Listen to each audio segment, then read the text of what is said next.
You open your AP World History exam booklet, look at the document-based question, and immediately face 7 primary sources you've never seen before. For a lot of students, the instinct here leads straight to the most common point killer on the rubric, summarizing the documents instead of analyzing them. Today, we are going to fix that.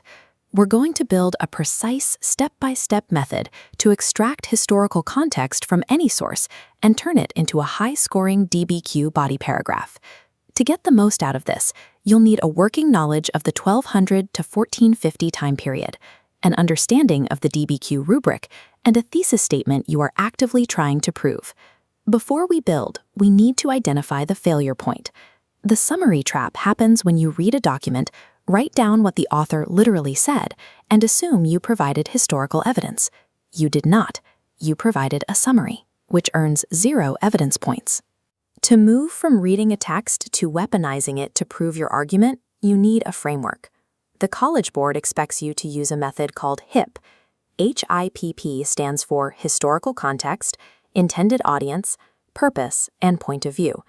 To earn the DBQ sourcing point, successfully apply one lens to 3 documents. Historical context is most reliable. To use it, isolate the date, place, and broader historical trends.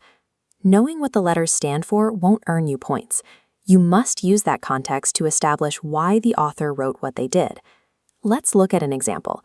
This is a merchant's letter detailing safe travel conditions. Instead of reading the whole text first, look directly at the metadata. The location is Eurasia, and the year is 1300 CE. The narrative is what the document literally says, that the roads are safe. The analysis is why the fact that the roads are safe actually matters to your essay. If you fall into the narrative trap, you summarize. The author says the Silk Road was very safe. To push past this, ask an analytical question. Why make this specific claim now? The answer provides the analysis. Safety proves trade intensification. True analysis treats the document as evidence of a broader historical shift, providing the specific proof needed to support your thesis. Let's return to that metadata. 1300 CE, Eurasia. Think about the timeline. What major geopolitical event dominates AP World History between the years 1200 and 1450? It is the expansion of the Mongol Empire. That is the critical background context for this specific merchant's letter. The Mongols created political stability, standardized trade practices, and built vast infrastructure. This state-sponsored stability is the direct reason these trade routes were secure. The text only gains analytical power when you explicitly anchor it to the historical shifts occurring at the time. Now we translate that context into your essay through a 3-part writing formula: context plus meaning plus connection. Step 1. Establish historical context. Writing during the Mongol Empire expansion.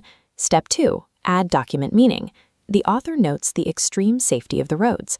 Step 3. Attach thesis connection, demonstrating how new stability led to cross-cultural exchange. By following this exact sequence, you link highly specific context to a broader argument. It completely eliminates the risk of accidental summarizing. Look at the completed paragraph. It is a single, unified piece of historical analysis. Compare that to the failing narrative example from earlier. We went from the author says the roads were safe to an argument proving how empires facilitate trade. On test day, execute this exact context, meaning, and connection process for 3 separate documents. Your next task is to practice. Grab a DBQ prompt from the College Board or Revision Dojo, pick a document, and run it through the formula.